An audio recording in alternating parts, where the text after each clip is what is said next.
Alright guys, Pokemon ZA trailer has just dropped and we are going to be breaking down everything that has happened. First thing we know of is the main characters. I thought they were going to look like Serena and Callum, but maybe they'll be customizable throughout the game. That's what they look like for now. Obviously the next thing everybody has been raving about is the starters. Now these starters are pretty funny because they just left out Cyndaquil like that. Chikorita and Totodile are both Johto starters. And Tepig, that could be a hint for the Black and White remakes.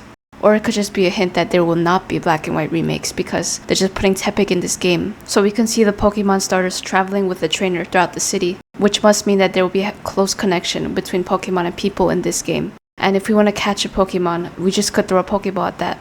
But in the back, there's these weird green lights, which will later be revealed in this video. It's like a certain section for each city. And the back of the trainer's jacket could be something to do with Mega Evolution, like the color scheme. And there's this Pokeball click just like Legends Arceus. As we could see, we could teleport all the way up to the top of the roof without even climbing it. And the trainer could fly across the roof with the phone.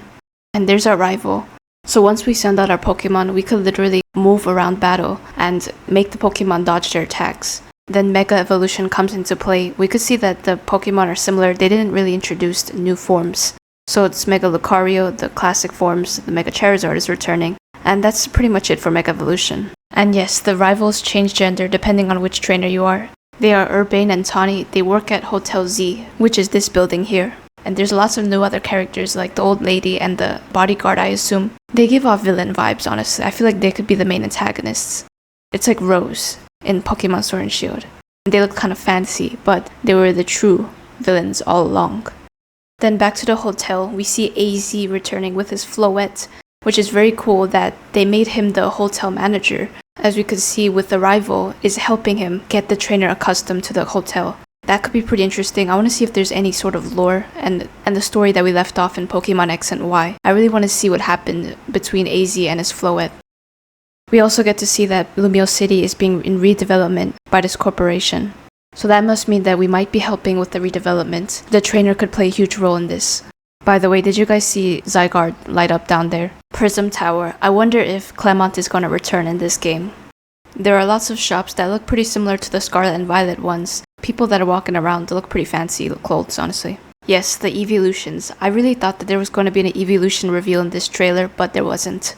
The Pokemon Center returns once again. At least Nurse Joy is the same. She has the classic look. And unfortunately, I don't think we're ever going to go back to the Sword and Shield type of Pokemon centers. It's going to be open worlds. We could just walk in whenever we want, like the gas stations at Scarlet and Violet. So this Lumio City is actually very realistic. There's Patrat over there, which is interesting. If we look closely, we see the corporation's symbol again, which is the sparkle thing in the center. And I wonder, what exactly is this? Is this like a hologram thing where we could talk to people across different cities and connect with people, maybe like friends? The most important part is these zones that we have in the city where it's separate. It's like basically like routes in the regular games. So they're called wild zones, and the Pokemon in each wild zone are going to be different depending on which one they are. Entering Wild Zone 1, there is Bunnelby and Fletchling, which are the classic Pokemon from X and Y that are at the beginning, and it seems pretty easy to catch because it's like Legends Arceus, the lower leveled Pokemon, they don't really do anything. If it's like stronger Pokemon, it'll be more aggressive, and if we have a hard time, the Pokemon could use one of the moves to make it confused, and then it's very easy. The Pokemon could change their position throughout battle, so if you want to dodge something, we make the trainer move alongside the Pokemon. This could be very useful if we had like 1 HP and then we dodged it, then we hit that last move. Something that's even cooler is that you could switch Pokemon throughout mid-battle. Like even if I think we're in the middle of attack, we could swap it. So I feel like it'll be very fast-paced and it would work in our favor many times. These Mega Evolution forms will help as well when we want to make our Pokemon as stronger as possible. Something about the background image is interesting because we see Swirlix having a bread in its mouth in the logo. And I'm assuming that could be a new version of a Pokemon food. Like remember in Pokemon Scarlet and Violet it was sandwiches, but now it could be like bread and desserts. Since we also see the Dean munching on a peach. The office that they showed in this picture looks pretty similar to the Team Galactic headquarters. There's a picture that is on the desk. I'm not really sure what that shows. Finally, the last thing that we see is the Zygarde core cells. And I know many people wanted a Mega Evolution of this form.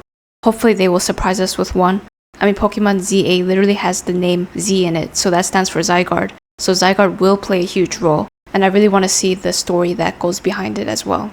There will also be missions that we collect all these cells all throughout the city, just like they did in Sun and Moon.